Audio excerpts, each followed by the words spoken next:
नमस्कार विद्यार्थी मित्रों, આપણે ગયા લેક્ચરમાં કેપેસિટર ટોપિક શરૂ કરેલો બરાબર, અને એ કેપેસિટર વિશે આપણે ઘણી બધી માહિતીઓ મેળવેલી. એની અંદર કેપેસિટરના કેપેસિટન્સનું સૂત્ર આપણે ભણ્યા હતા, C = Q/V, અને સમાંતર પ્લેટ કેપેસિટરના કેપેસિટન્સનું સૂત્ર ભણ્યા હતા ε0A/d. આ સૂત્રો આપણને ખ્યાલ છે બરાબર. હવે આજે આપણે ટોપિક ભણવો છે કેપેસિટરોનું સંયોજન કઈ રીતે કરી શકાય એના વિશે બરાબર. કે ભાઈ ઘણા બધા કેપેસિટરો છે, એને આપણે શ્રેણીમાં જોડીએ તો એનું સમતુલ્ય કેપેસિટન્સ કઈ રીતે મળે.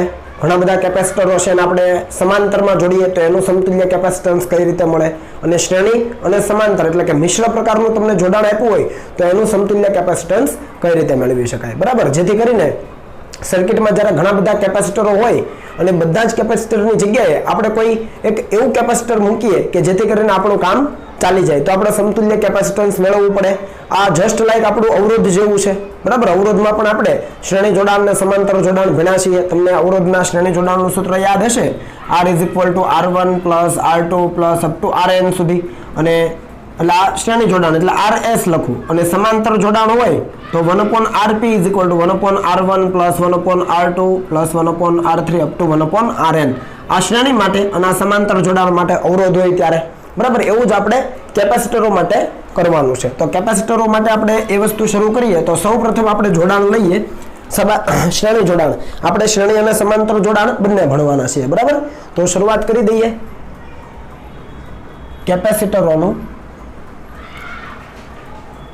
કેપેસિટરોનું શ્રેણી જોડાણ. અને શ્રેણી જોડાણ હોય તો સૌથી પહેલા તો તમને કેપેસિટર એટલે શું ખ્યાલ હોવો જોઈએ ને. એની સંજ્ઞા યાદ છે, આવી કઈ હતી, બે પેરેલલ લાઈન સમાંતર લાઈનો લખવાની આવી રીતે. આ કેપેસિટરની સંજ્ઞા છે. તો કેપેસિટરોનું શ્રેણી જોડાણ કોને કહેવાય? તો એક કેપેસિટરની ઋણ પ્લેટ એ બીજા કેપેસિટરની ધન પ્લેટ સાથે, બીજા કેપેસિટરની ઋણ પ્લેટ ત્રીજા કેપેસિટરની ધન પ્લેટ સાથે આવું કન્ટિન્યુ તમે જોડાણ કરતા જાઓ અને ઋણ ધન આ રીતે જોડાણ કરતા જાઓ તો એને કહેવાય કેપેસિટરોનું શ્રેણી જોડાણ. સમજ પડી? એટલે હું લખું છું કે આપેલા કેપેસિટરોમાં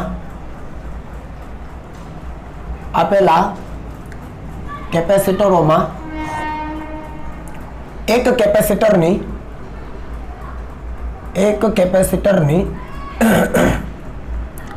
ઋણ પ્લેટને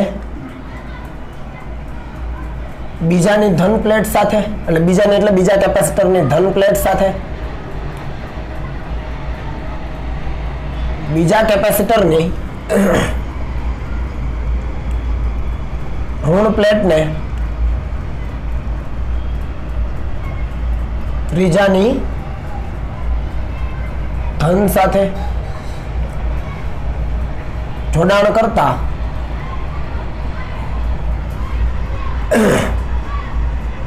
બનતા જોડાણને કેપેસિટરોનું કેવું જોડાણ કહેવાય ભાઈ? શ્રેણી જોડાણ કહેવાય. આમાં સમજ પડી? ફરીથી રિપીટ કરી દઈએ. આપેલા કેપેસિટરોમાં એક કેપેસિટરની ઋણ પ્લેટ, ધારો કે આ ધન પ્લેટ છે, બીજી ઋણ છે. આ વાત તમને કરેલી છે, કેમ કે બે સુવાહક હોય તો એકના પર ધન વીજભાર હોય, બીજા પર ઋણ વીજભાર હોય. તો આવી રીતે ઘણા બધા કેપેસિટરો છે. આ પહેલું, આ બીજું, આ ત્રીજું. તો અહીંયા ધન ઋણ આ રીતે હોય. તો એક કેપેસિટરની ઋણ પ્લેટ બીજાની ધન સાથે છે ને, પછી બીજા કેપેસિટરની ઋણ પ્લેટ એ ત્રીજાની ધન સાથે આ રીતે જોડાણ કરવાનું છે. જોજો વચ્ચે ગેપ છે, એ કેપેસિટર છે. પહેલાની ઋણ બીજાની ધન સાથે, બીજાની ઋણ ત્રીજા કેપેસિટરની ધન સાથે, આવી રીતે કન્ટિન્યુ તમે જોડાણ કરી દો તો આ કેવું જોડાણ થયું? શ્રેણી જોડાણ થયું. સિમ્પલ બરાબર. તો એ વસ્તુ આપણે દર્શાવીએ. ચાલો જુઓ.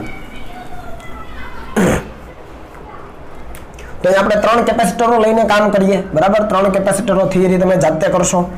તો આ એક કેપેસિટર લીધું છે મેં, થોડું દૂર દર્શાવું છું એટલે તમારી સમજ માટે બરાબર. પછી અહીંયા બીજું કેપેસિટર લખું છું એટલે દર્શાવું છું. અને અહીંયા ત્રીજું એક કેપેસિટર લઈએ, આ બીજું, અને એક ત્રીજું કેપેસિટર લઈએ. ચાલો બરાબર. ચાલો, તો આ ત્રણેય કેપેસિટરોમાં અહીંયા આપણે આને કહીએ C1 કેપેસિટર, આને કહીએ C2 કેપેસિટર, આને કહીએ C3 કેપેસિટર. ખરેખર આ કેપેસિટન્સ છે. પહેલા કેપેસિટરનું કેપેસિટન્સ C1, બીજાનું C2 અને ત્રીજાનું C3. આ દરેકના કેપેસિટન્સ છે અને આનું આપણે જોડાણ છે બેટરી સાથે કરીએ. કોની સાથે કરીએ છીએ ભાઈ? બેટરી સાથે. તો અહીંયા બીજું એક ટર્મિનલ છે, આ 20 વોલ્ટની બેટરી છે, આ એનો ધન છેડો અને આ બાજુનો છે ઋણ છેડો. અને અહીંયાથી આપણે આ જે જોડાણ છે એને કોની સાથે જોડી દીધું છે?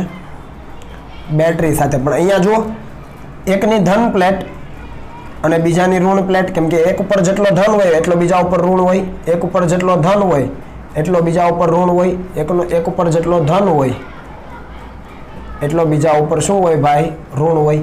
તો આ પહેલાની ઋણ બીજાની ધન સાથે જુઓ થઈ ગયું, બીજાની ઋણ ત્રીજાની ધન સાથે. તો આ જોડાણ થઈ ગયું કેપેસિટરનું. આ જો ખ્યાલ આવી ગયો? કેટલું આવી ગયો?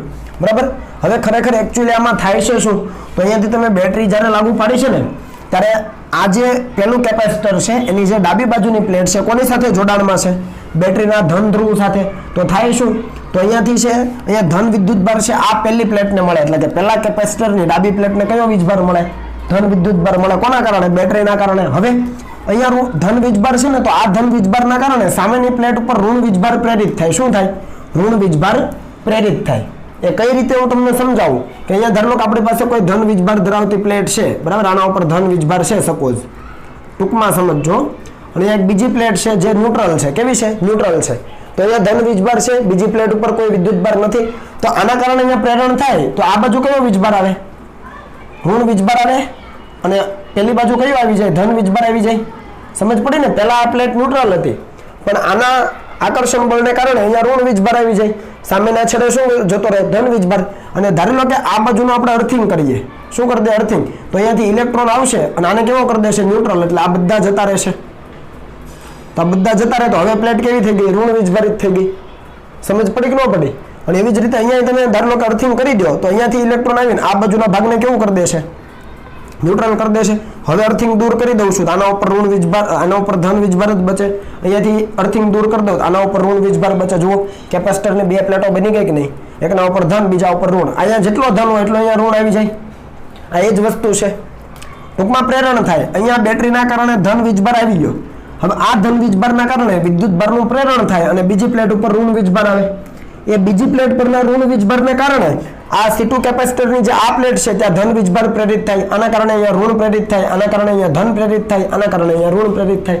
એટલે આપો ખાલી એક પ્લેટને ધન, પછી વિદ્યુતભારનું પ્રેરણ ચાલતું જાય અને એમ કરતા કરતા ઋણ ધન ઋણ ધન ઋણ ધન વિદ્યુતભારો છે એ પ્રેરિત થતા જાય. સમજ પડી ને આ બાબત? તો આ થિયરીમાં તમારે લખવાનું છે. ઓકે, દરેક બાબતો. હવે તો હવે તમે જુઓ કે અહીંયાથી તમે V જેટલો વોલ્ટ લાગુ પાડેલો છે. તો આ કેપેસિટર છે, આ કેપેસિટર, એના બે છેડા વચ્ચે વિદ્યુત સ્થિતિમાનનો તફાવત કેટલો હશે? તો આ કેપેસિટરના બે છેડા વચ્ચેનો વિદ્યુત સ્થિતિમાનનો તફાવત આપણે લઈએ તો એ ધારી લો કે આપણને કેટલો મળે છે? V1 મળે છે. કેટલો મળે છે ભાઈ? V1. બરાબર. બીજું કેપેસિટર છે એની બે પ્લેટ વચ્ચેનો વિદ્યુત સ્થિતિમાનનો તફાવત કેટલો મળે છે? એટલે કે પોટેન્શિયલ ડ્રોપ કેટલો મળે છે? તો ધારી લઈએ V2 મળે છે. અને ત્રીજું કેપેસિટર છે એની બે પ્લેટ વચ્ચેનો વિદ્યુત સ્થિતિમાનનો તફાવત એટલે કે વોલ્ટેજ ડ્રોપ કેટલો મળે છે? V3 મળે છે. અહીંયા જો દરેક પ્લેટ પરનો વિદ્યુતભાર સમાન છે એટલે એવું કહી શકું કે કેપેસિટરોના શ્રેણી જોડાણમાં કેપેસિટર પરનો વિદ્યુતભાર છે સમાન હોય છે. તો એ બાબત અહીંયા લખું છું કે કેપેસિટરોના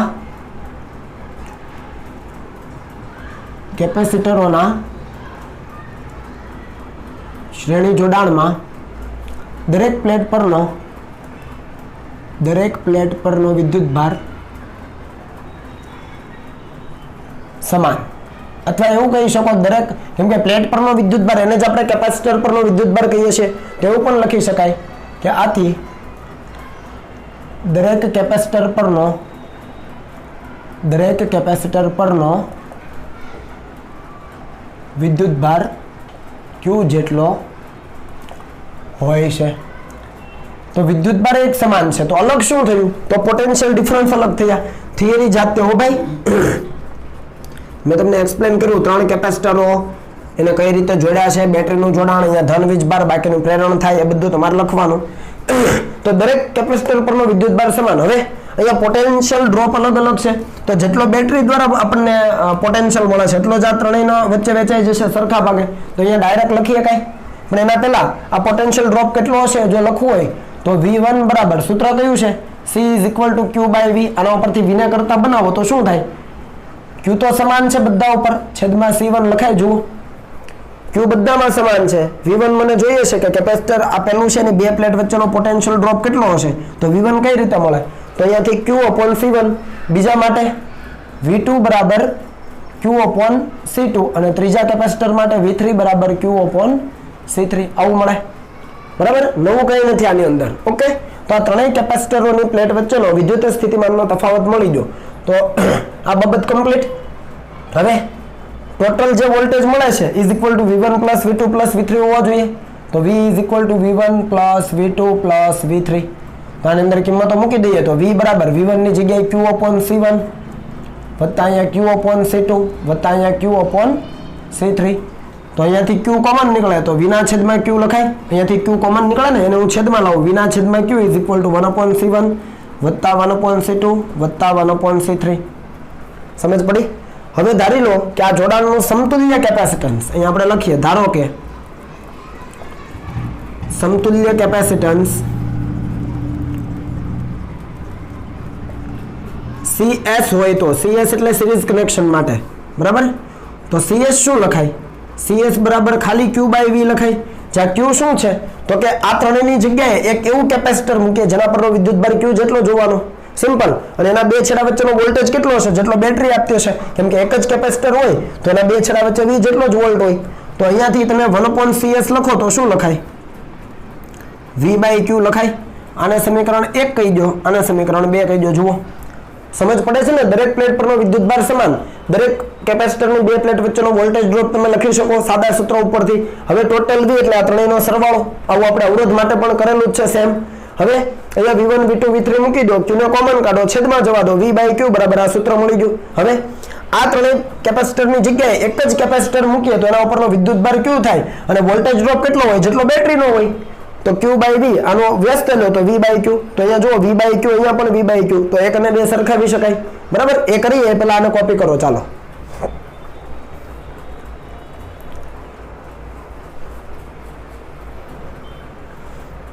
ઓકે ચાલો હવે તો પહેલું ને બીજું સમીકરણ છે એ આપણે જોઈ લઈએ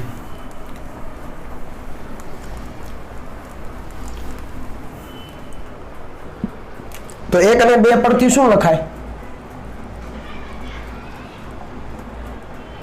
1 અને 2 પરથી જુઓ 1/CS બરાબર 1/C1 + 1/C2 + 1/C3 તો આ મળી ગયું તમને સમતુલ્ય કેપેસિટન્સનું સૂત્ર જો 3 કેપેસિટર હોય તો જો n કેપેસિટર હોય તો જો n કેપેસિટર શ્રેણીમાં જોડેલ હોય તો એનું સમતુલ્ય કેપેસિટન્સ કઈ રીતે લખાય તો 1/CS બરાબર 1/C1 + 1/C2 + ક્યાં સુધી 1/CN સુધી ટૂંકમાં n કેપેસિટરો માટે આ રીતે લખાય ખબર પડી ને બરાબર તો અહીંયા તમે જુઓ તો જરા આ સૂત્ર છે એ કોના જેવું છે અવરોધોમાં આવું સૂત્ર કોના માટે મળતું હતું અવરોધોનું તમે સમાંતર જોડાણ લેતા હતા ત્યારે મળતું હતું ને અવરોધોના સમાંતર જોડાણમાં કંઈક આવું મળતું હતું 1/R1 + 1/R2 + 1/1/Rn તો અવરોધોનું સમાંતર જોડાણ છે એના જેવું જ સૂત્ર અહીંયા કેપેસિટરોના શ્રેણી જોડાણમાં મળે ટૂંકમાં બંને ઉલટ સુલટ છે ખબર પડી ને અવરોધોનું સમાંતર જોડાણ અને અહીંયા કેપેસિટરોનું શ્રેણી જોડાણ એના માટેના સૂત્રો લગભગ સરખા એટલે એક યાદ રહી તો તમને બીજું રહી જાય બરાબર આ સૂત્ર ઉપરથી બીજું શું કહી શકો તમે આના ઉપરથી તમે એવું કહી શકો કે કેપેસિટરોનું શ્રેણી જોડાણ છે એનો સમતુલ્ય કેપેસિટન્સ એ દરેક કેપેસિટરોના કેપેસિટન્સના વ્યસ્તના સરવાળા જેટલું છે અહીંયા લખીએ આથી કેપેસિટરોના શ્રેણી જોડાણનું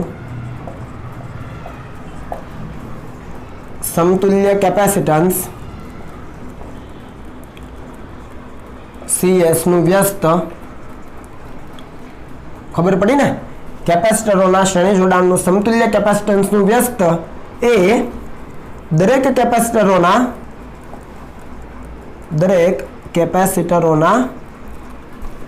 કેપેસિટન્સના વ્યસ્તના સરવાળા બરાબર હોય છે. વ્યવસ્થિત વેરીફાઈ કરી લેજો.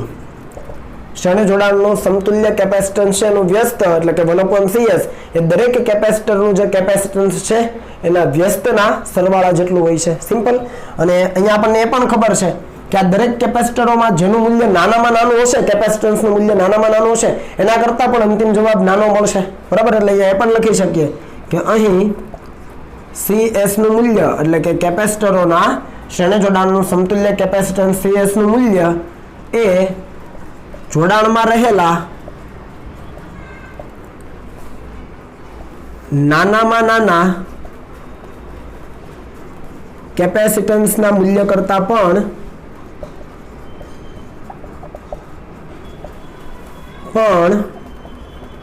નાનું હશે. આ બધાને સમજાય છે. આવું આપણે અવરોધ માટે પણ કીધેલું. બરાબર છે. CS નું મૂલ્ય આ સમતુલ્ય કેપેસિટન્સ છે એનું મૂલ્ય એ જોડાણમાં રહેલા નાનામાં નાના કેપેસિટન્સના મૂલ્ય કરતાં પણ નાનું હશે. સિમ્પલ છે.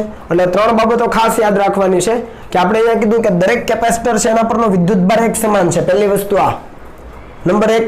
બીજી કઈ કે આ સૂત્ર ઉપરથી આ 2 બાબતો કે ભાઈ CS નું વ્યસ્ત લ્યો છો એ દરેક કેપેસિટન્સના વ્યસ્તના સરવાળા જેટલું છે અને આ CS નું મૂલ્ય આ કેપેસિટન્સ છે એમાં નાનામાં નાના મૂલ્ય કરતાં પણ નાનું મળે. બરાબર. અને આગળ આપણે સૂત્ર લીધું કે ભાઈ V1 બરાબર Q/C1. તો કેપેસિટરોનું શ્રેણી જોડાણ હોય ત્યારે વિદ્યુત સ્થિતિમાનનો તફાવત છે કેપેસિટન્સના વ્યસ્તમાં હોય છે. જુઓ, વિદ્યુત સ્થિતિમાન એ કેપેસિટન્સના વ્યસ્ત પ્રમાણમાં હોય કેમ કે Q તો બધા ઉપર સમાન છે. એટલે કેપેસિટન્સ ઓછું, જેનું કેપેસિટન્સ ઓછું હશે આમાંથી એની અંદર વોલ્ટેજ ડ્રોપ વધારે થશે. સમજો, જેનું કેપેસિટન્સ ઓછું હશે એના માટે વોલ્ટેજ ડ્રોપ વધારે થશે કારણ કે Q તો બધા ઉપર સમાન છે. અથવા જેનું કેપેસિટન્સ વધારે હશે, કેપેસિટન્સનું મૂલ્ય વધારે હશે એના માટે વોલ્ટેજ ડ્રોપ ઓછો થશે. તો આ એક બાબત ખૂબ અગત્યની છે. આગળ જે ઇક્વેશન લખ્યા હતા, અહીંયા આપણે લખ્યા હતા ને સૂત્ર, એની અંદર આવું એક ઇક્વેશન હતું V1 V2 V3 લખ્યા, તો એના ઉપરથી કરી શકો કે V is proportional to 1/C. તો આ પણ ન ભૂલાઈ જાય સાથે. કમ્પ્લીટ. એટલે આ કોપી કરી લો, પછી આપણે એડ કરી દેજો. એટલે 4 મુદ્દા થયા. ફરીથી દરેક કેપેસિટર પરનો વિદ્યુતભાર સમાન, પહેલો મુદ્દો, આ બીજો, આ ત્રીજો અને આ ચોથો કે Q સમાન છે તો V proportional to 1/C. આ 4 મુદ્દા કમ્પ્લીટ યાદ રહેવા જોઈએ. આનો ઉપયોગ છે આપણે દાખલાઓ સોલ્વ કરીશું ત્યારે થશે. આનો કન્સેપ્ટ આપણે ત્યાં વાપરીશું. બરાબર. એટલે આટલું લખો, પછી આપણે સમાંતર જોડાણ ભણીએ. ચાલો.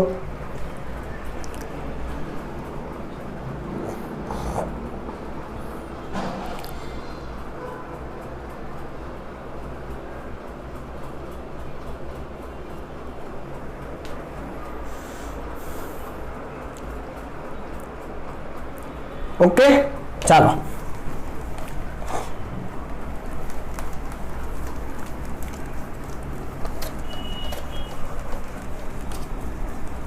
જો ભૂલી ન જતા હો ભાઈ, અવરોધનું શ્રેણી જોડાણ છે, પછી અવરોધોનું સમાંતર જોડાણ છે, એવી રીતે કેપેસિટરોનું શ્રેણીને સમાંતર જોડાણ, બધું મિક્સ નહીં કરતા. તમે 11 સાયન્સમાં સ્પ્રિંગ માટે પણ ભણ્યા છો. પછી આવું આપણે આગળ જતા ઇન્ડક્ટર માટે પણ લઈશું. એટલે બધા સૂત્ર છે ને મિક્સ ન થઈ જાય. બરાબર. અવરોધ, કેપેસિટર, સ્પ્રિંગ, ઇન્ડક્ટર બધા માટે શ્રેણી સમાંતરના સૂત્રો આવે જ છે. પછી ત્યારે લોચો નહીં થાય. એટલે છે ને અત્યારે કમ્પ્લીટ કરતા જજો. હવે આપણે બીજું શું લખીએ? કેપેસિટરોનું સમાંતર જોડાણ. બધાને ખબર પડે સમાંતર જોડાણ કોને કહેવાય? કેપેસિટરની બધી ધન પ્લેટ એક સામાન્ય બિંદુએ અને કેપેસિટરની બધી ઋણ પ્લેટ બીજા સામાન્ય બિંદુએ જોડીને બેટરીનું જોડાણ કરી દો એટલે થઈ ગયું સમાંતર જોડાણ. સિમ્પલ. તો અહીંયા લખીએ કે આપેલા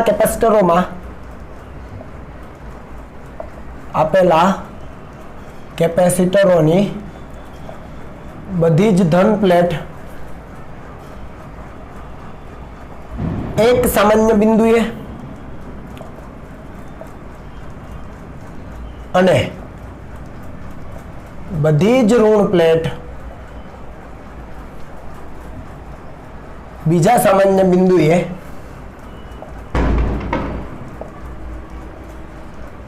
જોડતા બનતા જોડાણને શું કહેવાય છે? હવે પૂરો કરી દેશો. એને કહેવાય કેપેસિટરોનું સમાંતર જોડાણ. શું કીધું? જેટલા કેપેસિટરો છે એની બધી જ ધન પ્લેટ એક સામાન્ય બિંદુએ અને બધી જ ઋણ પ્લેટ બીજા સામાન્ય બિંદુએ. ચાલો શરૂઆત કરીએ. ફરીથી થિયરી જાતે લખવાની છે. એ હું 3 કેપેસિટરો ધ્યાનમાં લઉં છું, ધ્યાન આપજો. આ પહેલું કેપેસિટર દેખાય છે? નથી દેખાતું? ચાલો હવે દેખાય છે, દેખાણું. ઓકે. પછી અહીંયા બીજું કેપેસિટર. ચાલો ઓકે. ચાલો અહીંયા ત્રીજું કેપેસિટર. ચાલો ઓકે. તો આ 3 કેપેસિટરો આપણે લીધા છે. રેડી? ચાલો આ બધાની ધન પ્લેટ એક સામાન્ય બિંદુએ લઈ લઈએ. હું સીધું જોડાણ કરી દઉં. જોડાણ તો ગમે એ રીતે કરાય, વાયર જ છે આ બધા, બરાબર? ચાલો થઈ ગયો. શું આવશે અહીંયા? બેટરી આવશે. હાલો તાર જ છે, જોડી દેવાનો. આ પ્લસ છેડો અને આ માઇનસ છેડો. તો પ્લસ છેડો હશે એટલે આ બધાને પ્લસ વિદ્યુતભાર મળશે. આ બધાને પ્લસ વિદ્યુતભાર મળશે. આ બધાને પ્લસ મળશે. આ ઋણ છેડો છે, આ તો આ બધાને ઋણ વિદ્યુતભાર મળશે. આ બધાને ઋણ વિદ્યુતભાર, આ બધાને ઋણ વિદ્યુતભાર. ભાઈ ખરેખર મેં તમને હમણાં આગળ દર્શાવ્યું તો ખબર ને? અર્થિંગ કરી દો બે બાજુ એટલે અહીંયા અંદર ધન બચે અને આ બાજુ અંદર ઋણ બચે. એવું તમે અહીંયા દર્શાવવું હોય તો દર્શાવી શકો. આગળ મેં શ્રેણી જોડાણમાં પણ દર્શાવ્યું નથી, પણ તમારે દર્શાવવું હોય તો દર્શાવી શકો આ રીતે. ધન ધન ધન ધન ધન ધન, ઋણ ઋણ ઋણ ઋણ ઋણ ઋણ. જેટલો ધન હોય એટલો ઋણ, બરાબર ને? આગળ શ્રેણી જોડાણમાં મેં નથી દર્શાવ્યું. અંદર આવી રીતે પ્લેટની અંદર ખાલી ઉપર જ દર્શાવ્યું હતું. તમે કરી લેજો જરાક, હો ભૂલી ન જતા. કરી નાખો પછી આ કરજો. હાલો હવે તો અહીંયા આ કોમન બિંદુ છે અને આ કોમન બિંદુ, જો બધી ધન પ્લેટ એક કોમન બિંદુએ, બધી ઋણ પ્લેટ બીજા કોમન બિંદુએ, તો આ થઈ ગયું સમાંતર જોડાણ. હવે આની અંદર જેટલો વોલ્ટેજ, આ પહેલું કેપેસિટર અહીંયા આપણે C1 કહીએ, આનું કેપેસિટન્સ આપણે C2 કહીએ, અને ત્રીજું જે કેપેસિટર છે એનું કેપેસિટન્સ આપણે C3 કહીએ. તો પહેલા કેપેસિટરની બે પ્લેટ વચ્ચે વિદ્યુત સ્થિતિમાનનો તફાવત કેટલો હોય? તો કે ભાઈ V જેટલો. બીજું કેપેસિટર છે એની બે પ્લેટ વચ્ચે V જેટલો. ત્રીજું કેપેસિટર એની બે પ્લેટ વચ્ચે V જેટલો. તો ભાઈ અહીંયા V સમાન છે. અહીંયા V સમાન છે. શ્રેણી જોડાણમાં શું સમાન હતું? Q સમાન હતો. અહીંયા કોણ સમાન થઈ ગયું? V. કારણ કે જેટલો વોલ્ટેજ આને મળ્યો છે બે પ્લેટ વચ્ચે, એટલો આ બે પ્લેટ વચ્ચે, એટલો આ બે પ્લેટ વચ્ચે. સમજ પડી? તો V સમાન છે. V સમાન છે. કેપેસિટન્સ જુદા જુદા છે એના. તો અહીંયા જુઓ C બરાબર Q બાય V. હવે V તો સમાન છે એટલે આને ભૂલી જાઓ. તો C અને Q, જો ભાઈ C બદલાશે તો Q પણ બદલાશે. તો આના ઉપર વિદ્યુતભાર અલગ અલગ હશે એટલે અહીંયા Q લખે ને. આ પહેલી પ્લેટ છે, પહેલું કેપેસિટર છે તો Q1, બીજું કેપેસિટર છે તો Q2, ત્રીજું છે તો Q3. જો હવે લખાઈ જશે, ભૂલ ન કરતા હો. એટલે મેં લખ્યું અહીંયા વિદ્યુતભાર સમાન નથી. જુઓ Q1, Q2, Q3. અહીંયા જેટલો ધન એટલે અહીંયા ઋણ, ધન એટલો ઋણ, ધન એટલો ઋણ. અહીંયા સમાન શું છે? વિદ્યુત સ્થિતિમાનનો તફાવત. રેડી? તો અહીંયા આપણે લખી દઈએ. ચાલો કે અહીં દરેક કેપેસિટરની બે પ્લેટ વચ્ચે વિદ્યુત સ્થિતિમાનનો તફાવત સમાન છે. જે કેટલો છે? V જેટલો છે. કારણ કે અહીંયા V વોલ્ટની બેટરી જોડેલી છે તો બધી કેપેસિટરની બે પ્લેટ વચ્ચેનો વિદ્યુત સ્થિતિમાનનો તફાવત કેટલો મળે? V જેટલો મળે. ઓકે. તો અલગ શું છે? તો કે વિદ્યુતભાર. તો આપણે સૂત્ર લખી શકીએ. હવે દરેક પ્લેટ પરનો વિદ્યુતભાર, ચાલો દરેક પ્લેટ પરનો વિદ્યુતભાર લખો. ચાલો કયું સૂત્ર? C બરાબર Q બાય V. Q ને કરતા બનાવો. પહેલી પ્લેટ ઉપર Q1 તો કેપેસિટન્સ C1 અને V તો સમાન છે. Q2 કેપેસિટન્સ C2, V તો સમાન છે. Q3 કેપેસિટન્સ C3, V તો સમાન છે. હાલો ભાઈ જાગજો. Q બરાબર CV, V તો સમાન છે. તો Q1 એટલે C1V, Q2 એટલે C2V, Q3 એટલે C3V. સમજ પડી ને? ચાલો હવે અહીંયા તો આપણે V બરાબર V1 plus V2 plus V3 નહીં કરી શકીએ, પણ અહીંયા બેટરીમાંથી જેટલો વિદ્યુતભાર મળે છે એમાંનો Q1 અહીંયા જતો રહ્યો, Q2 અહીંયા જતો રહ્યો અને Q3 અહીંયા જતો રહ્યો. કુલ વિદ્યુતભાર અહીંયાથી ધારી લો કે Q નીકળે, કેમ કે પ્રવાહ તો વહેતો હશે ને. તો Q વિદ્યુતભાર નીકળે, એમાંનો Q1 અહીંયા, Q2 અહીંયા અને Q3 અહીંયા. તો શું લખાય? હવે જો બેટરીમાંથી મળતો વિદ્યુતભાર કેટલો હોય ભાઈ? Q હોય તો વિદ્યુત ભારના સંરક્ષણ પ્રમાણે શું કહેશે વિદ્યુત ભારનું સંરક્ષણ?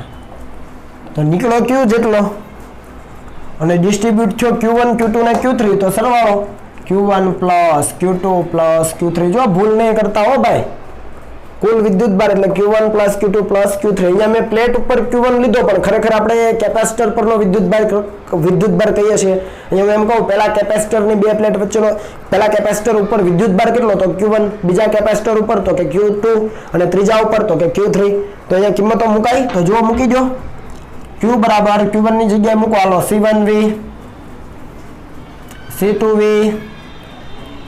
થઈ ગયું V કોમન નીકળે ભાઈ અને કોમન નીકળીને છેદમાં આવી જાય ડાયરેક્ટ હો V કોમન અને કોમન નીકળીને છેદમાં તો Q/V બરાબર C1 plus C2 plus C3 ચાલો તો ભાઈ આના સમીકરણ 1 કહી દઈએ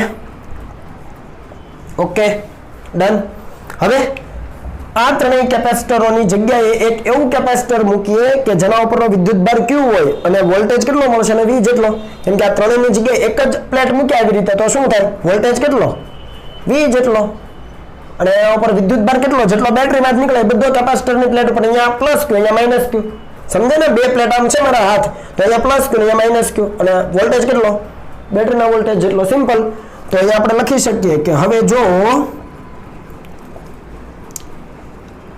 આપેલ જોડાણનો અથવા આપેલ જોડાણનું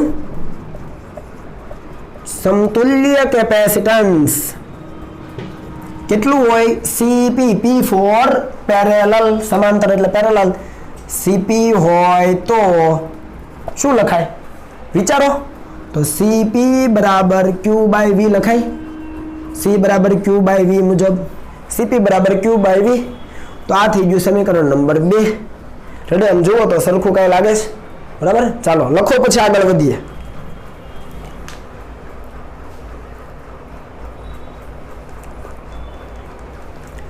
हेलो આગળ વધીએ આ સૂત્ર ભૂલી નહીં જતા હો આનું કામ આપણને પડવાનું આપણે એક લખી લઈએ ખાલી Q1 બરાબર C1 આનું કામ પડશે ઓલા ચાર મુદ્દા હું છેલ્લે કહું છું ને એમાં એક મુદ્દો આવશે એટલે લખી લીધો ચાલો હવે જુઓ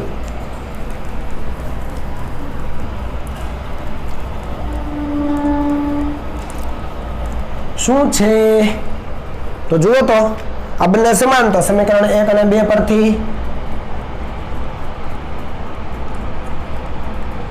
क्या लिख सकेंगे हम तो लिख सकेंगे CP is equal to C1 plus C2 plus C3 सीधो सरवाळो स्वाहा आपनो जवाब धारी लो के n कैपेसिटर होय तो जो n कैपेसिटरों केवुं जोडाण समांतर जोडाण होय तो समतुल्य कैपेसिटेंस ने अपने CP कहिए P फॉर पैरेलल तो C1 plus C2 plus up to क्या सुधी Cn सुधी जवानु भाई आ जवाब छे रेडी तो चार मुद्दा शू थशे चालो तो जरा लखो तो चार मुद्दा तो पहलो मुद्दो अहींया ऊपर लखेलो तो आपणे अहींया काढी नाखो के दरेक जे कैपेसिटर छे एक कैपेसिटर ना बे छेड़ा वच्चेનું विद्युत स्थितिमान एक समान होय V જેટલું આ પહેલો મુદ્દો દરેક કેપેસિટર છે એની બે પ્લેટ વચ્ચેનો વિદ્યુત સ્થિતિમાનનો તફાવત જે છે પોટેન્શિયલ ડ્રોપ જે છે હે એ V જેટલો જ હોય બેટરીના વોલ્ટેજ જેટલો જ હોય આ પહેલો મુદ્દો બીજો મુદ્દો કયો આ કેમ કે દરેક પ્લેટ ઉપર વોલ્ટેજ ડ્રોપ સરખો છે વોલ્ટેજ ડ્રોપ સરખો તો Q પ્રોપોર્શનલ ટુ C એટલે જ્યારે પેરેલલ જોડાણ કર્યું હશે સમાંતર જોડાણ ત્યારે જેનું કેપેસિટન્સ વધારે હશે એના ઉપર વિદ્યુતભાર વધારે હશે અને જેનું કેપેસિટન્સ ઓછું હશે એના ઉપર વિદ્યુતભાર ઓછું હશે આ બીજો મુદ્દો પહેલો કયો દરેક પ્લેટ છે દરેક કેપેસિટર છે એની બે પ્લેટ વચ્ચેનો PD કેટલો હોય V જેટલો બેટરીના વોલ્ટેજ જેટલો નંબર 1 નંબર 2 V દરેક ઉપર સમાન તો Q proportional two C C વધારે Q વધારે C ઓછું Q ઓછો આ બીજો મુદ્દો લખાઈ જાય ત્રીજો અને ચોથો મુદ્દો આના ઉપરથી કે ભાઈ કેપેસિટરોનું સમાંતર જોડાણ કરો ત્યારે સમતુલ્ય કેપેસિટન્સ કેટલું હોય તો કે દરેક કેપેસિટન્સ છે એના સીધા સરવાળા જેટલું જ હોય એ લખીએ અહીં કેપેસિટરોના સમાંતર જોડાણનું સમતુલ્ય કેપેસિટન્સ CP કેપેસિટરોના સમાંતર જોડાણનું સમતુલ્ય કેપેસિટન્સ Cp એ દરેક કેપેસિટરના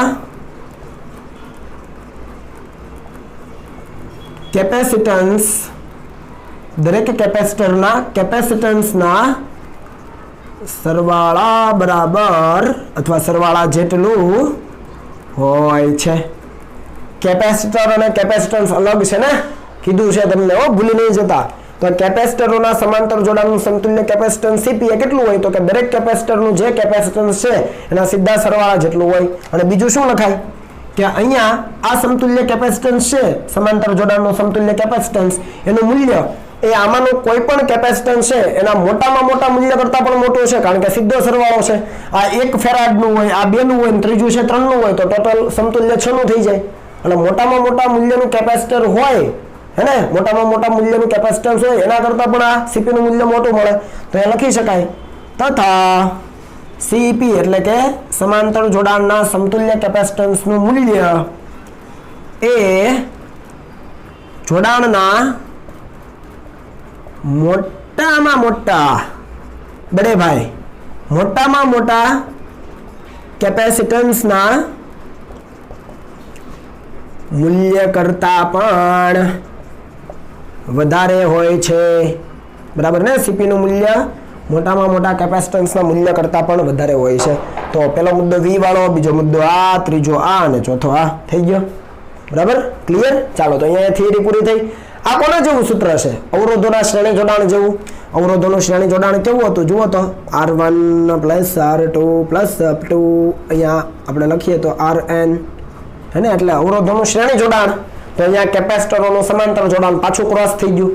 અવરોધોનું શ્રેણી જોડાણ અને કેપેસિટરોનું સમાંતર જોડાણ બંને સરખા જેવા છે, એટલે ક્રોસમાં છે. બરાબર? એકનું શ્રેણી તો બીજાનું સમાંતર, અને એકનું સમાંતર તો બીજાનું શ્રેણી.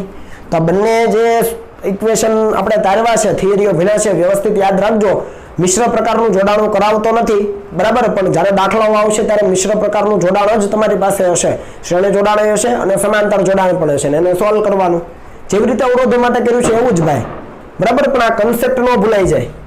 બરાબર? આ તમને યાદ રહેવું જોઈએ કે ભાઈ સમાંતર જોડાણ છે તો V સરખો હોય, તો જેનું કેપેસિટન્સ વધારે એના ઉપર વિદ્યુતભાર વધારે હોય, અથવા જેના ઉપર વિદ્યુતભાર વધારે હશે એનું કેપેસિટન્સ વધારે હશે.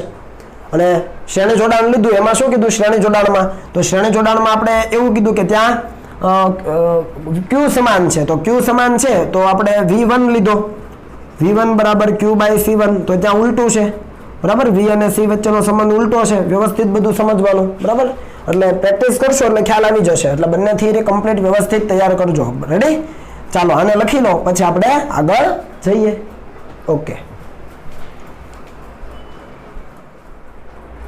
ચાલો મિત્રો, ત્યાર પછીના નેક્સ્ટ ટોપિક તરફ આગળ જઈએ. તો એનું નામ છે કેપેસિટરમાં સંગ્રહિત ઉર્જા.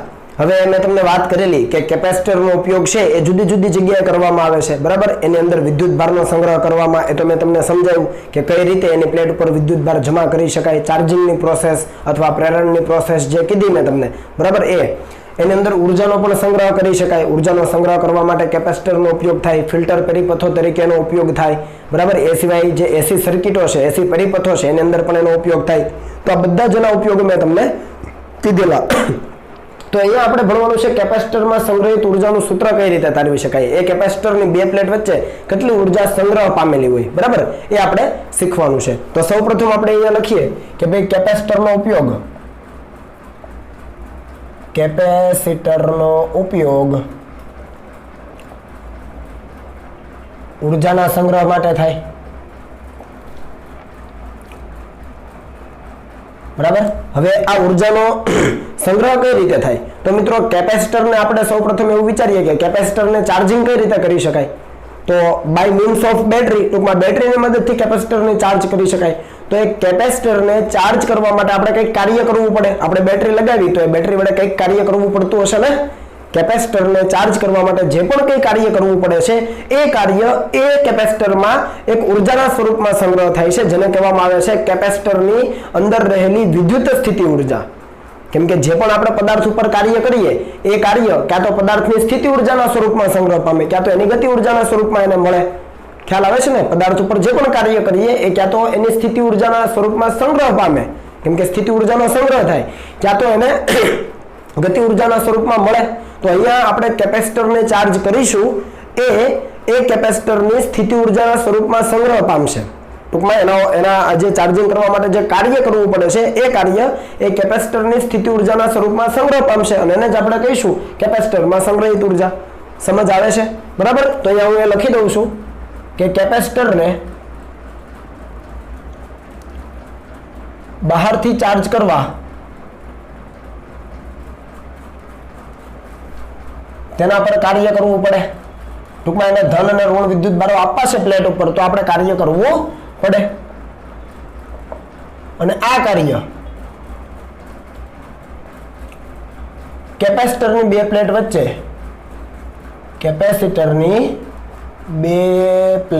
વચ્ચે વિદ્યુત સ્થિતિ ઉર્જાના સ્વરૂપમાં સંગ્રહ પામે છે. રેડી? તો આ ઉર્જા કઈ રીતે ગણી શકાય એ આપણે સમજવાનું છે. તો આપણે ધારી લઈએ કે ધારો કે કોઈ કેપેસિટર છે, એ કેપેસિટરનું કેપેસિટન્સ કેટલું છે? C જેટલું છે. તો આપણે કેપેસિટર લીધું છે, એની અહીંયા બે પ્લેટ લઉં છું. અહીંયા આ એક પ્લેટ છે, વ્યવસ્થિત સમજજો, અને અહીંયા એ કેપેસિટરની બીજી પ્લેટ લઉં છું. બરાબર? તો આ બે પ્લેટ થઈ ગઈ. હવે શરૂઆતમાં આ બંને પ્લેટો કેવી છે? તટસ્થ હશે. વ્યવસ્થિત સમજજો, ખૂબ અગત્યનો કન્સેપ્ટ છે. કેપેસિટરની આ બે પ્લેટ લીધી, શરૂઆતમાં બંને પ્લેટ કેવી છે ભાઈ? તટસ્થ હશે. થોડીક વ્યવસ્થિત બનાવજો પ્લેટને. કેપેસિટરના બંને પ્લેટો શરૂઆતમાં કેવી છે? તટસ્થ હશે. એટલે આના ઉપર પણ કોઈ વીજભાર નથી, આના ઉપર પણ કોઈ વીજભાર નથી. હવે પ્લેટ 2 ઉપરથી પ્લેટ 1 ઉપર આપણે ધન વીજભાર લઈ જવો છે. શું કરવું છે? પ્લેટ 2 ઉપરથી પ્લેટ 1 ઉપર ધન વીજભાર લઈ જવો છે. તો ધીમે ધીમે આ પ્લેટ 2 ઉપરથી અહીંયા પ્લેટ 1 ઉપર ધન વીજભાર લાવીએ તો આના ઉપર છે વીજભાર જમા થતો જાય. ધારો લો કે આપણે એને કહીએ પ્લસ Q ડેશ, તો આના ઉપર કેટલો બચે? માઇનસ Q ડેશ, કેમ કે જેટલો હું ધન વીજભાર કાઢી લઉં એટલો અહીંયા ઋણ ખુલ્લો થાય. રેડી? તો અહીંયા ધન વીજભાર છે. ઓકે, ઓલરેડી આના ઉપર ધન વીજભાર આવી ગયો અને આના ઉપર ઋણ વીજભાર ખુલ્લો થઈ ગયો. ફરીથી રિપીટ કરું છું, શરૂઆતમાં બંને પ્લેટો કેવી હતી? આવી રીતે તટસ્થ હતી. પ્લેટ 2 ઉપરથી ધન વીજભાર છે એ 1 ઉપર લઈ જવો છે. સમજ પડી? તો ધીમે ધીમે તમારે dq વિદ્યુતભાર લઈ જવો પડશે, અથવા dq ડેશ ધીમે ધીમે ધન વિદ્યુતભાર અહીંયાથી અહીંયા લઈ જાઓ તો શું થાય? અહીંયા ધન વીજભાર જમા થતો જાય. તો એક સમય એવો આવે કે ત્યારે અહીંયા Q ડેશ જેટલો વિદ્યુતભાર જમા થઈ ગયો છે. dq ડેશ આ સૂક્ષ્મ વિદ્યુતભાર તમે અહીંયા પ્લેટ 2 થી પ્લેટ 1 ઉપર લઈ જાઓ તો એક સમયે અહીંયા Q ડેશ જેટલો વિદ્યુતભાર જમા થઈ ગયો છે, ધન વિદ્યુતભાર પ્લેટ 1 ઉપર. તો સામા છેડે કેટલો હોય? માઇનસ Q ડેશ જેટલો ઋણ વીજભાર ખુલ્લો થાય. સમજ પડી? રેડી? હવે જોજો, હવે અહીંયા એટલો પૂરતો ધન વીજભાર જમા થઈ ગયો છે અને એ સમયે હવે એક સૂક્ષ્મ વિદ્યુતભાર અહીંયાથી લઈએ કેટલો? dq જેટલો. કેટલો?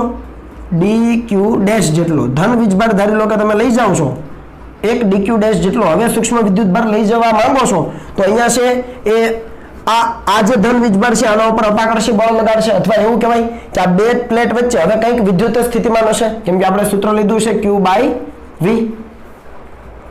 by V. સમજ આવે છે કે નહીં? તો આ સંજોગોમાં આ બે પ્લેટ વચ્ચે વિદ્યુત સ્થિતિમાન કેટલું હોય એ પહેલા હું લખી દઉં. ચાલો, તો અહીંયા આપણે લખીએ કે શરૂઆતમાં કેપેસિટરની બંને પ્લેટો કેવી છે? તટસ્થ હશે, જે મેં તમને થિયરી કીધી લખું છું અહીંયા. હવે પ્લેટ 2 પરથી પ્લેટ 1 પર સૂક્ષ્મ વિદ્યુતભાર કેટલો?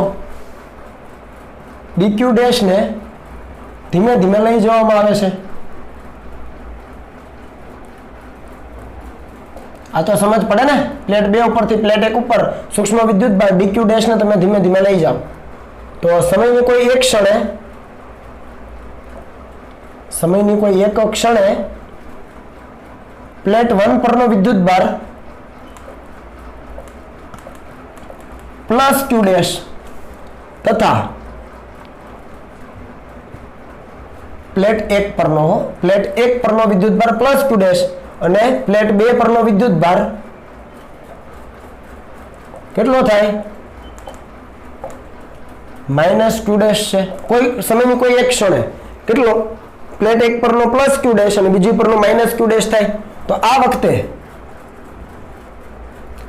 બે પ્લેટ વચ્ચે વિદ્યુત સ્થિતિમાનનો તફાવત કેટલો લખાય v ડેશ બરાબર q ડેશ બાય c લખાય જુઓ તો કયું સૂત્ર c બરાબર q બાય v એના ઉપરથી અહીંયા સ્થિતિમાન આપણે v ડેશ લખવું પડે કારણ કે અહીંયા q ડેશ અને માઇનસ q ડેશ વિદ્યુતભાર છે તો સ્થિતિમાનને આપણે v ડેશ કહીએ તો v ડેશ બરાબર q ડેશ કેમ કે પ્લેટ ઉપરનો વિદ્યુતભારનું મૂલ્ય કેટલું છે q ડેશ જેને આપણે કેપેસિટર પરનો વિદ્યુતભાર કહીએ તો q dash by c v ને કરતા બનાવો q બાય c મુજબ q dash by c capacitance મેં ઓલરેડી c કીધેલું છે તો આ વસ્તુ સમજ પડી ઓકે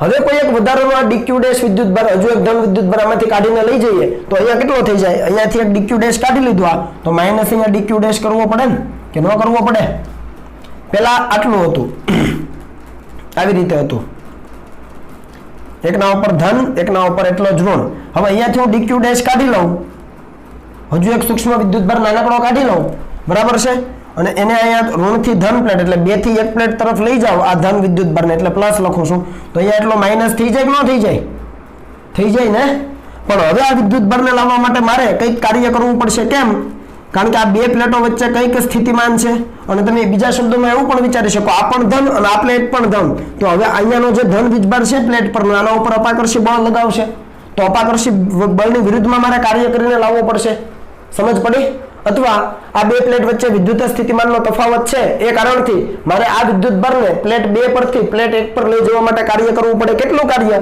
W બરાબર Q into V આવું સૂત્ર આવડે છે કે નથી આવડતું જેને તમે ઉર્જાના સ્વરૂપે લ્યો છો પણ એ તો કાર્ય છે ઉર્જાના સ્વરૂપમાં સંગ્રહ પામે એવું કહીએ એટલે અત્યારે કાર્ય આ સૂત્રથી જ અપાય આ તમે જાણો છો યાદ છે ને એકમ ધન વિદ્યુતભારને અનંત અંતરેથી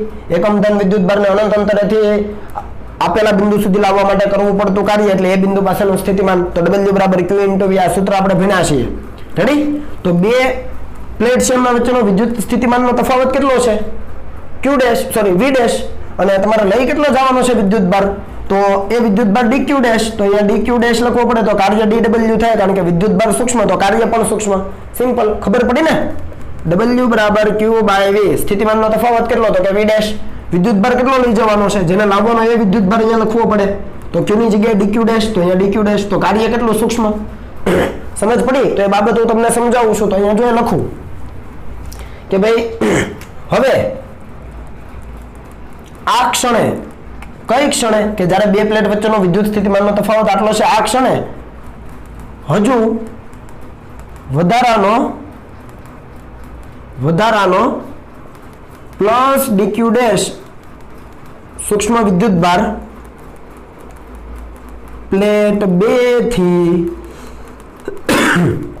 પ્લેટ 1 પર લઈ જવા માટે કરવું પડતું કાર્ય અને એ કાર્ય dw લખાય શું લખાય dq ડેશ into v ભાઈ ડોટ ગુણાકાર નથી હો બંને અલગ વસ્તુ છે ખાલી સમજાવ્યું તમને w બરાબર q into v પરથી જે આપણે ઓલરેડી ભણ્યા છીએ dw બરાબર dq ડેશ q એટલે dq ડેશ એને લઈ જવાનો છે અને v એટલે v ડેશ તો આટલું કાર્ય કરવું પડે પણ આપણે કેપેસિટરની પ્લેટ પર વિદ્યુતભાર જમા કેટલો કરવો છે ખબર ભાઈ કેપેસિટરની પ્લેટ પર જે વિદ્યુતભાર જમા કરવો છે ને અહીંયા લખીએ પ્લેટ 1 અને આ પ્લેટ 2 અથવા 1 2 લખો તો એ વાંધો નથી કેપેસિટરની પ્લેટ પર અહીંયા ધન વિદ્યુતભાર અને અહીંયા ઋણ વિદ્યુતભાર અહીંયા પ્લસ q ને અહીંયા માઈનસ q કરવો ટૂંકમાં શરૂઆતમાં તો 0 હતો જ્યારે બંને પ્લેટો લીધી ત્યારે તટસ્થ લીધી હતી ને અહીંયા મેં લીધું છે બંને પ્લેટો તટસ્થ હશે તો શરૂઆતમાં 0 હતો ત્યાંથી વધારીને કેટલો કરવાનો કેપેસિટર પરનો વિદ્યુતભાર q તો આપણે સંકલન 0 થી q માં કરવું પડે સમજ પડી શરૂઆતમાં તટસ્થ હતી તો 0 અને વધારીને કેટલો કરવો છે પ્લેટ પરનો વિદ્યુતભાર q જેટલો તમે થોડુંક સ્કેલથી પેરેલલ બનાવજો ભાઈ સમજ પડી ને તો વધારીને q જેટલો કરવો હોય તો 0 થી q જેટલું સંકલન લેવું પડે એટલે વિદ્યુતભારની લિમિટ આપણને મળી ગઈ છે 0 થી q જેટલી તો અહીંયા લખું કે આથી કેપેસિટરની પ્લેટ પર q જેટલો વિદ્યુત ભાર જમા કરવા માટે કરવું પડતું કુલ કાર્ય. તો એ કુલ કાર્ય આપણે ગણીએ, પણ એ પહેલા તમે કોપી કરી લો. ચાલો સ્પીડ કરજો ભાઈ.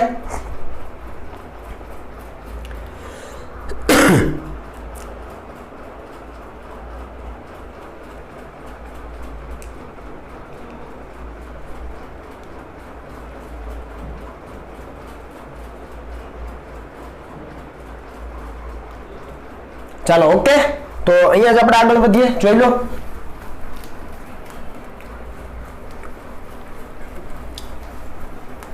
ચાલો, તો કુલ કાર્ય કેટલું? તો કુલ કાર્ય એટલે W બરાબર ઇન્ટિગ્રેશન DW. આ જે DW મળ્યું એનું ઇન્ટિગ્રેશન મળો એટલે ઇન્ટિગ્રેશન કરો એટલે કુલ કાર્ય મળી જાય. તો ઇન્ટિગ્રેશનમાં dq dash into v dash, dq dash into v dash, v dash ની કિંમત આ રહી, મૂકી દો. તો હું આને થોડુંક અલગથી લખું છું, v ડેશ પહેલા લખું છું અને dq ડેશ પછી લખું. કાંઈ ફરક છે નથી, બરાબર. અને લિમિટ ક્યાં આવશે? 0 થી q. મેં કીધું કેપેસિટરની પ્લેટ પર q જેટલો વિદ્યુતભાર લઈ જવો છો, પણ શરૂઆત ક્યાંથી કરી હતી તમે? 0 હતો, પ્લેટ તટસ્થ હતી, 0 થી શરૂ કરીને q જેટલો વિદ્યુતભાર લઈ ગયા એટલે અહીંયા ધન વીજભાર આવી ગયો અને અહીંયા બધી પ્લેટ ઉપર ઋણ વીજભાર આવી ગયો, બરાબર. તો આ થઈ ગયું. તો અહીંયા લિમિટ થઈ ગઈ 0 થી માંડીને q. થોડુંક વ્યવસ્થિત લખજો, બરાબર. તો આ w બરાબર અહીંયા ઇન્ટિગ્રેશન 0 થી q v ડેશ ની કિંમત મૂકી દો. ચાલો, v ડેશ ની કેટલી છે? q ડેશ બાય c અને અહીંયા dq ડેશ. Okay done. ચાલો હવે નીચેનું કાઢી નાખું છું, હવે જરૂર નથી એની. તો હવે શું થશે? તો હવે કંઈ નહીં થાય, બસ ઇન્ટિગ્રેશન કરી દો, જવાબ આવી ગયો, વાર્તા પૂરી. સમજવાનું તો એ સમજી લીધું. 1/c અચળ ઇન્ટિગ્રેશનમાં શું થાય? q ડેશ નો સ્ક્વેર બાય 2 થાય. જુઓ તો q ડેશ નો સ્ક્વેર બાય 2, લિમિટ 0 થી માંડીને q. સમજ પડી ને? 1/c અચળ નીકળી જાય બહાર. q ની એક ઘાત, ઘાતમાં એકનો વધારો, વધેલી ઘાત છેદમાં q ડેશ નો સ્ક્વેર બાય 2, લિમિટ 0 થી q. તો અહીંયા તમને w નો જવાબ મળી ગયો. અહીંયા જો q ની જગ્યાએ q મૂકો અને q ડેશ ની જગ્યાએ q મૂકો અને q ડેશ ની જગ્યાએ 0. 0 નો તો મતલબ નથી, તો q સ્ક્વેર બાય 2c મળી ગયું. શું મળી ગયું? q square by 2c. જો q ડેશ ની જગ્યાએ q મૂકો, q સ્ક્વેર બાય 2c થઈ ગયું અને 0 મૂકવાનો કોઈ મતલબ નથી. તો આ તમારું થઈ ગયું કાર્ય, બરાબર. તો અહીંયા લખી શકીએ કે આ કાર્ય કેપેસિટરમાં વિદ્યુત ઉર્જા સ્વરૂપે સંગ્રહ પામે છે. એટલે u લખી શકાય, એટલે થઈ ગયું q સ્ક્વેર બાય 2c. સ્થિતિ ઉર્જાને u લખીએ છીએ ને આપણે. આ કાર્ય કેપેસિટરમાં વિદ્યુત ઉર્જા રૂપે અથવા વિદ્યુત સ્થિતિ ઉર્જા રૂપે એવું પણ લખી શકાય. ચાલો લખી દેજો વ્યવસ્થિત. વિદ્યુત સ્થિતિ ઉર્જા રૂપે અથવા વિદ્યુત સ્થિતિ ઉર્જા સ્વરૂપે સંગ્રહ પામે છે q સ્ક્વેર બાય 2c. આ સૂત્ર ખૂબ જ અગત્યનું છે, ખૂબ અગત્યનું, બરાબર. બીજું સૂત્ર આગળ તમે જાણો છો, q બરાબર cv. શું જાણો છો? q બરાબર cv. તો ચાલો અહીંયા લખો, આ એક ફોર્મ્યુલા થયું, બરાબર. હવે આની અંદર q બરાબર cv લખો. ચાલો, તો q બરાબર cv એટલે કે q સ્ક્વેર એટલે c square v square divided by 2c. એક c કેન્સલ, તો હાફ cv સ્ક્વેર થઈ ગયું. તો આ બીજું સૂત્ર થઈ ગયું, આ પણ ખૂબ અગત્યનું, બરાબર. જુદા જુદા ફોર્મેટ થઈ ગયા. પછી c ની જગ્યાએ અથવા તમે આમાં c ની જગ્યાએ q બાય v મૂકો આમાં, તો u બરાબર હાફ. c ની જગ્યાએ શું મુકાય? q બાય v મૂકો, તો q બાય v અને અહીંયા v સ્ક્વેર. સમજ પડી? તો એક v કેન્સલ થઈ ગયો, તો આ થઈ ગયું qv બાય 2 એટલે કે હાફ q ઇન્ટુ v. વ્યવસ્થિત લખી દઈએ, 1/2 q ઇન્ટુ v. તો આ ત્રીજું સૂત્ર થઈ ગયું. સમજ પડી ને? શું કર્યું? q square by 2c. એ તો ખબર પડી જ ગઈ તમને. હવે q ની જગ્યાએ cv મૂકો તો c સ્ક્વેર v સ્ક્વેર થાય by 2c. c cancel, half cv square. આ બીજું સૂત્ર સ્થિતિ ઉર્જાનું. અને અહીંયા 1/2 અને અહીંયા c છે ત્યાં q બાય v મુકાય, તો q બાય v મૂકો અને એક v ઉડી જાય તો હાફ qv. તમે જુઓ દરેકનો અલગ અલગ રિલેશન છે. એકમાં q અને c છે, ખાલી q અને c. બીજામાં c અને v છે અને ત્રીજામાં q અને v. જોડી બની qc ની, cv ને qv ની, ત્રણ જોડી બની ગઈ. તો આનું પરફેક્ટ કોમ્બિનેશન થઈ ગયું બરાબર. ચાલો આટલું લખો એટલે કોમન સૂત્ર લખીને આગળ વધીએ.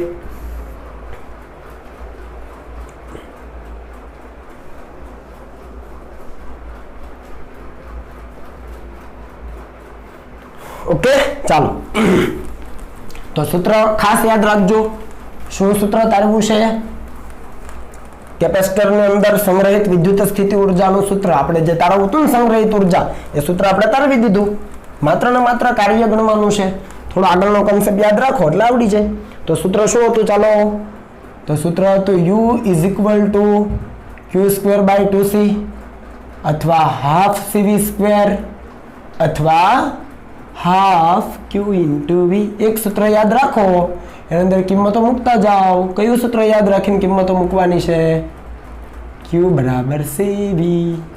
સાદું સૂત્ર છે આપણું બરાબર ને. તો ત્રણ સૂત્ર યાદ રહેશે તમને, ખૂબ અગત્યના છે મિત્રો. અને જો ભૂલી જશો તો કામ આગળ નહીં વધે હો. Q²/2C = half CV² = half Q × V બરાબર છે. ચાલો હવે અહીંયા તમે કેપેસિટરની બે પ્લેટ જુઓ. અહીંયા ધન વીજભાર આવી ગયો, અહીંયા ઋણ વીજભાર આવી ગયો. તો અહીંયા વચ્ચેના વિસ્તારમાં વિદ્યુત ક્ષેત્ર મળે? ક્યાંથી ક્યાં મળે? ધનથી ઋણ મળે કે ન મળે? તો કેપેસિટરની બે પ્લેટની વચ્ચેના વિસ્તારમાં સમાન વિદ્યુત ક્ષેત્ર ઉત્પન્ન થાય છે એવું કહેવાય. અહીં કેપેસિટરની બંને પ્લેટો વચ્ચે સમાન વિદ્યુત ક્ષેત્ર ઉત્પન્ન થાય છે. એટલે ખરેખર આપણે જે આ કાર્ય કર્યું છે એ કાર્યના લીધે ઉર્જા સંગ્રહ થઈ એવું આપણે કીધું કે ભાઈ જે પણ કાર્ય કર્યું એ ઉર્જાના સ્વરૂપમાં સંગ્રહ પામે છે. પણ ખરેખર કાર્યના ભોગે આ સમાન વિદ્યુત ક્ષેત્ર મળે છે એવું પણ કહી શકાય હે ને. આ ઉર્જા સંગ્રહ પામે છે તો આ ઉર્જા ક્યાં સંગ્રહ પામેલી છે? આ જે બે પ્લેટની વચ્ચે જે સમાન વિદ્યુત ક્ષેત્ર છે એમાં આ જે ઉર્જા સંગ્રહ પામેલી છે Q²/2C કે વોટેવર જે સૂત્ર છે એ આ ઉર્જા ક્યાં સંગ્રહ પામેલી છે? તો આ બે પ્લેટની વચ્ચે જે સમાન વિદ્યુત ક્ષેત્ર છે, સમાન વિદ્યુત ક્ષેત્રની અંદર ઉર્જા સંગ્રહ પામેલી છે. એટલે આપણે એવું કહી શકીએ કે ઉપરોક્ત ઉર્જા, આ જે ઉર્જા છે એ કેપેસિટરની બંને પ્લેટ વચ્ચે આવેલા સમાન વિદ્યુત ક્ષેત્રમાં સંગ્રહ પામેલી હશે. આવી જ રીતે ચુંબકીય ક્ષેત્ર માટે પણ આપણને મળે, પણ જ્યારે આપણે ચેપ્ટર ભણીશું ચુંબક વિશે ત્યારે જોઈશું.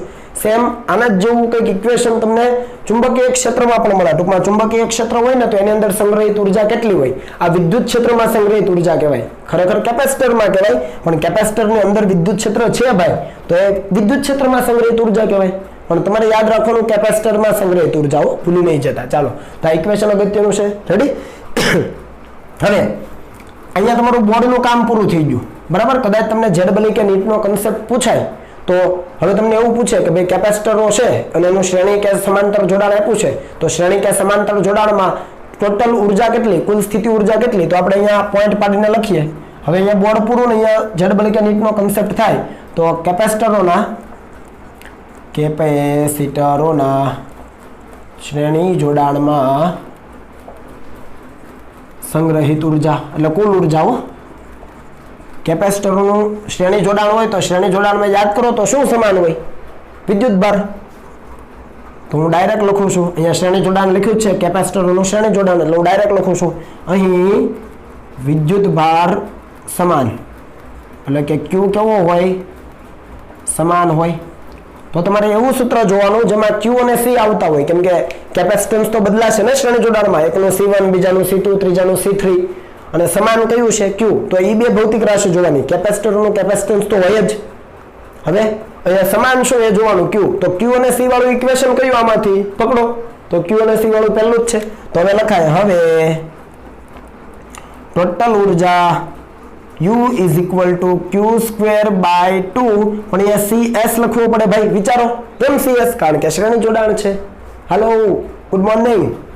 Q²/2C બરાબર. તો Q તો બધામાં સમાન છે, બધા વિદ્યુત ભાર બધા કેપેસિટર ઉપર, કારણ કે શ્રેણી જોડાણ છે હે. તો શ્રેણી જોડાણમાં Q સમાન, તો C ની જગ્યાએ શું લખવું પડે તમારે? CS. એનો મતલબ કે આવું લખવું પડે q²/2 ઇન્ટુ 1/cs યાદ આવે છે કયા કેપેસિટરોના શ્રેણી જોડાણમાં સમતુલ્ય કેપેસિટન્સ છે કેપેસિટરોના શ્રેણી જોડાણમાં સમતુલ્ય કેપેસિટન્સ આને વ્યસ્ત છે તો આનું ઇક્વેશન શું હતું તો આપણે આવું લખતા હતા u અહીંયા q²/2 તો છે જ અહીંયા શું લખાય 1/c1 plus 1/c2 plus 1/c3 plus 1/1/cn યાદ આવે છે કે નહીં 1/cs = 1/c1 plus 1/c2 plus 1/cn લખાય ને તો આ દરેકને છૂટું પાડી દો શું આવે જુઓ તો u = q²/2c1 એટલે પહેલા કેપેસિટરમાં સંગ્રહિત ઉર્જા q²/2c2 plus q²/2c3 plus q²/2cn થઈ ગયું ને પહેલા કેપેસિટરમાં સંગ્રહિત ઉર્જા બીજામાં સંગ્રહિત ઉર્જા ત્રીજામાં ચોથામાં પાંચમામાં nમાં સંગ્રહિત ઉર્જા સમજ પડી ને તો હવે આને શું લખાય u1 આને u2 plus u3 plus un સુધી સિમ્પલ એટલે ટૂંકમાં બધામાં જે ઉર્જા સંગ્રહ થઈ જશે એનો સીધો સરવાળો કરો એટલે તમને કુલ ઉર્જા મળી જાય શ્રેણી જોડાણ હોય તો ભલે હોય દરેકને અલગ અલગ ઉર્જા ગણી લો કેમ કે વિદ્યુત ભાર તો બધામાં સમાન છે માત્ર કેપેસિટન્સ બદલાય છે તો આ સૂત્ર મુજબ ડાયરેક્ટ તમે બધાનો સરવાળો કરી દો બધાની ઉર્જાનો એટલે તમને કુલ ઉર્જા મળી જાય ચાલો આટલું લખી લો પછી આપણે આગળ વધીએ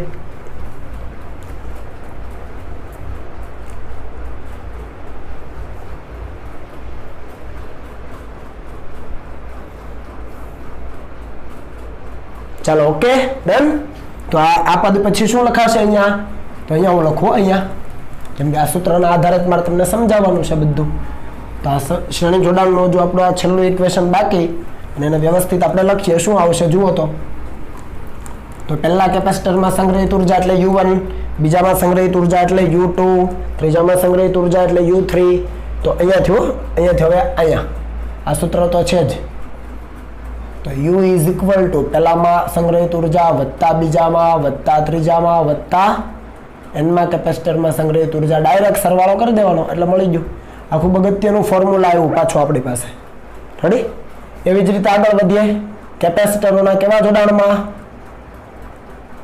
સમાંતર જોડાણમાં કેવી ઉર્જા ભાઈ સંગ્રહિત ઉર્જા ચાલો એનું સૂત્ર મેળવીએ તો સમાંતર જોડાણમાં શું સમાન હોય વોલ્ટેજ અહીં બે પ્લેટ વચ્ચે PD એટલે કે V સમાન બરાબર ને સમાંતર જોડાણ હોય કેપેસિટરનું તો શું સમાન હોય PD વિદ્યુત સ્થિતિમાનનો તફાવત સમાન હોય તો દરેકનું કેપેસિટન્સ તો C1 C2 C3 હોય અને અહીંયા V પણ છે તો C અને V વાળું પદ શોધો તો C અને V વાળું પદ આ છે તો તમે લખી શકો કે હવે U = half C એટલે CP into V² જુઓ P કેમ કારણ કે પેરેલલ જોડાણ ખબર પડી ને શ્રેણી જોડાણમાં મેં શું કીધું સમાન શું હોય તો કે વિદ્યુત ભાર સમાન હોય અને કેપેસિટન્સ તો બધાના આવવાના જ છે તો Q અને C વાળું પદ જોવાનું હવે તમે સમાંતર જોડાણ કીધું તો સમાન શું છે તો Q નથી પણ V છે કેપેસિટન્સ તો એમાં પણ આવવાના તો V અને C વાળું તો હાફ C² લેવું પડે પણ C અહીંયા શું લેવાનો સમતુલ્ય કેપેસિટન્સ બરાબર ને આમાં કંઈ ખોટું મેં નથી કીધું ચાલો આને કાઢી નાખું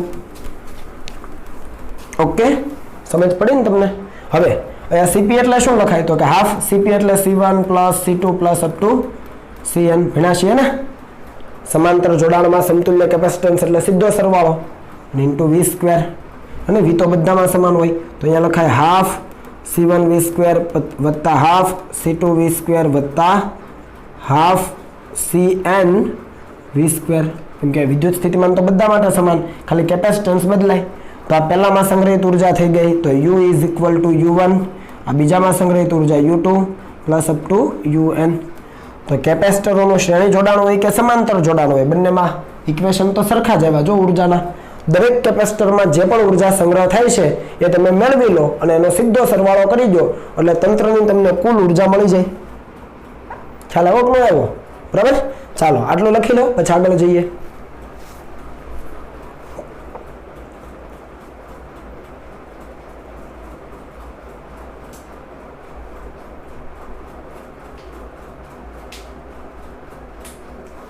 ઓકે ચાલો આગળ વધીએ તો કાઢી નાખો છો બધું હવે મેં તમને સમજાવ્યું અહીંયા શું સમજાવ્યું કે કેપેસિટરની બે પ્લેટ વચ્ચે સમાન વિદ્યુત ક્ષેત્ર પ્રસ્થાપિત થાય છે, બરાબર? તો કેપેસિટરની બે પ્લેટ વચ્ચે જો સમાન વિદ્યુત ક્ષેત્ર પ્રસ્થાપિત થતું હોય ભાઈ, તો શું કહી શકાય? તો કહી શકાય કે ભાઈ આ જે વિદ્યુત ક્ષેત્ર છે એની અંદર જ પેલી ઉર્જા સંગ્રહ પામે છે, બરાબર? તો હવે આપણે ધ્યાનમાં એવું લઈએ કે હવે આપણે વાત કરવી છે energy density of an electric field, એટલે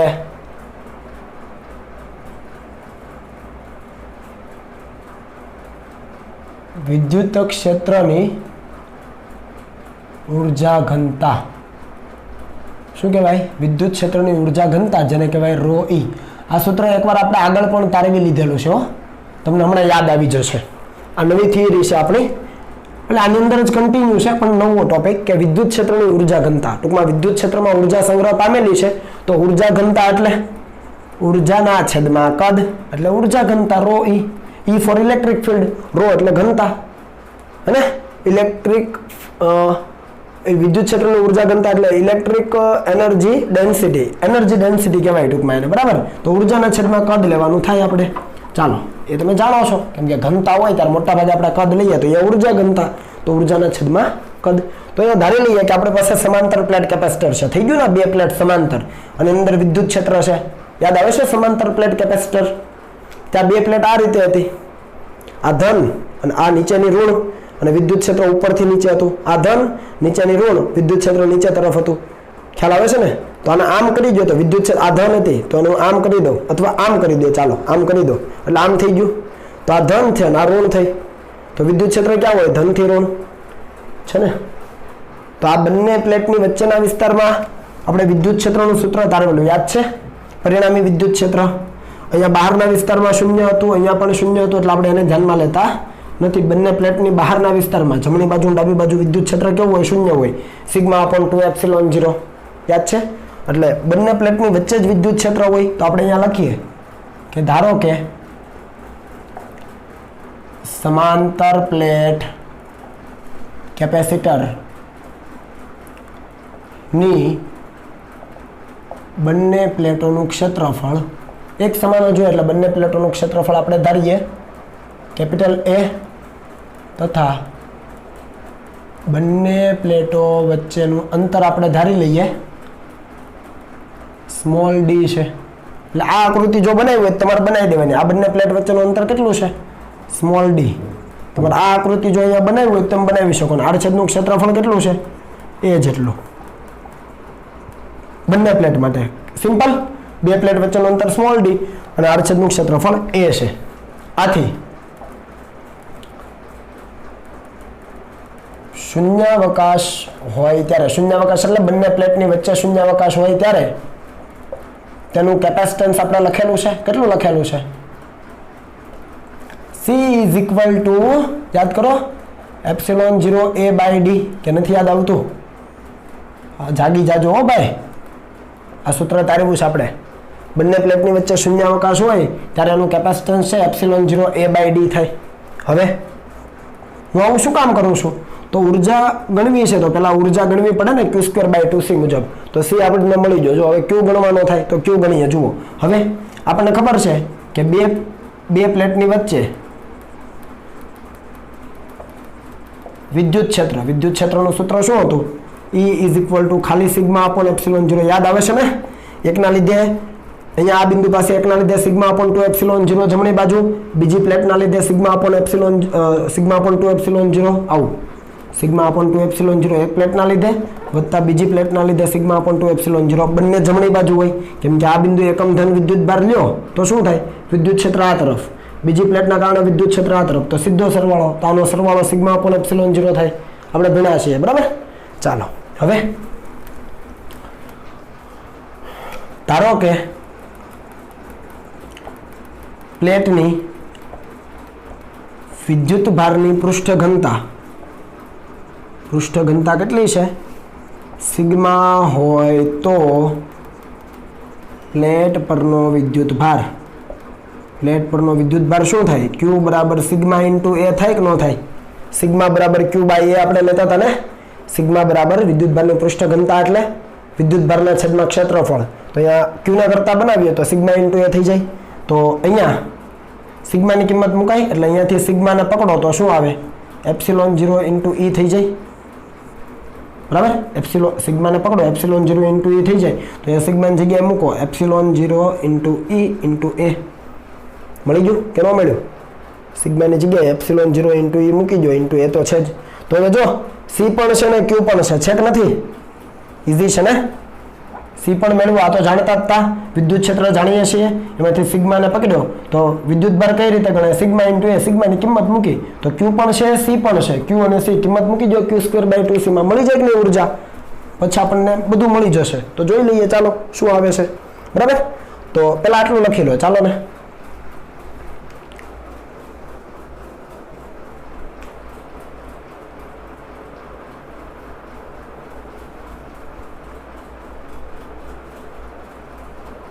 ઓકે ચાલો, તો અહીંયા એટલું કાઢી નાખીએ થિયરી પોર્શન. જો બધું વ્યવસ્થિત તૈયાર કરજો, આ બધા ઇક્વેશન જેટલા ભણાવ્યા ને તમને એ બધા જ અગત્યના છે. તો આપણે શું લખી શકીએ કે આથી કેપેસિટરની બે પ્લેટ વચ્ચે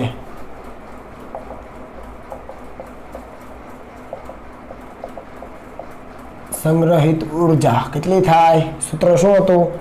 U is equal to Q²/2C.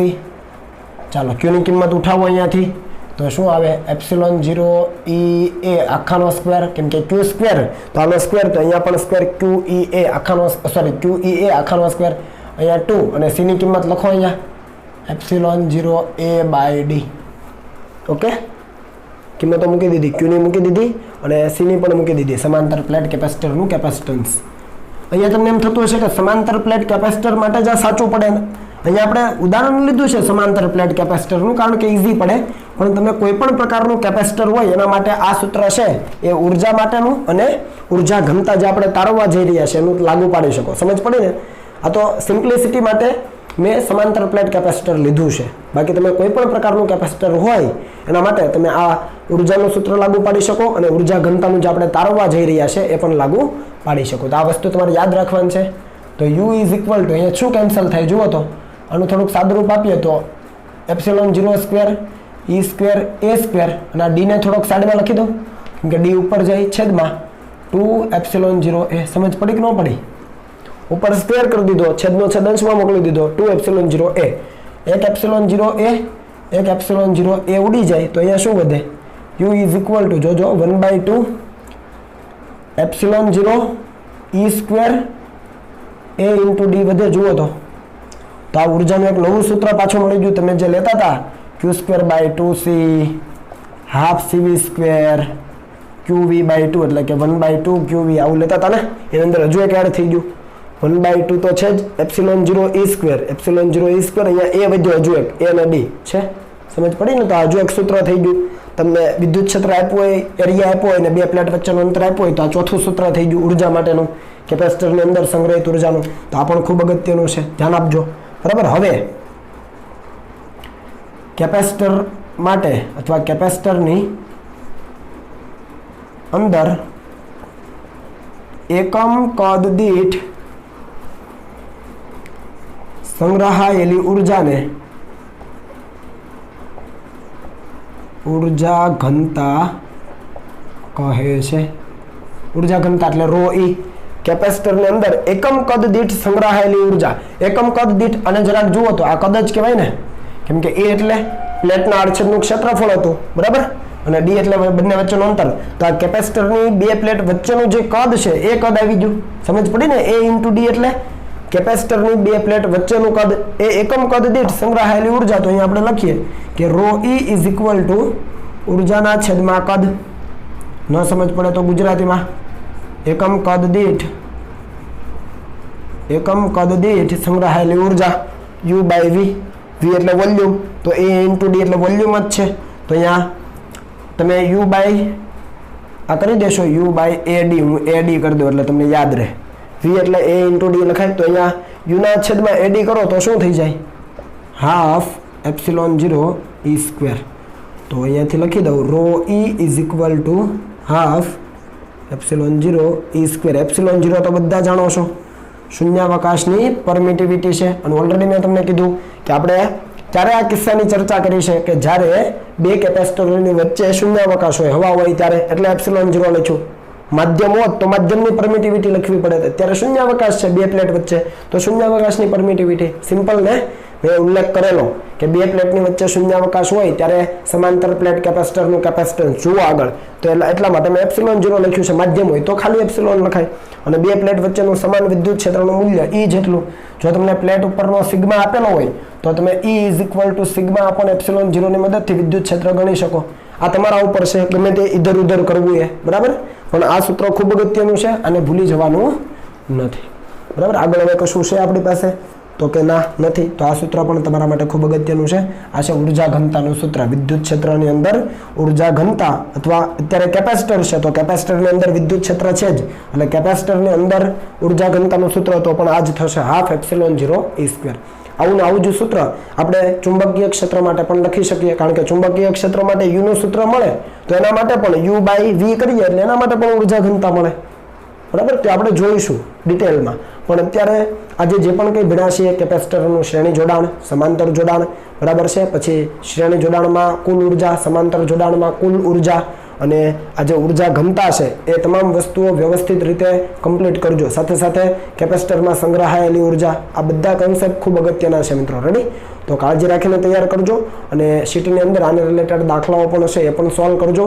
અને હવે આપણે નેક્સ્ટ લેક્ચરમાં આજે અત્યાર સુધી જે પણ થિયરીઓ ભણી ગયા છીએ એના રિલેટેડ આપણે દાખલાઓ ભણીશું. ઓકે, ચાલો લખી લો હવે.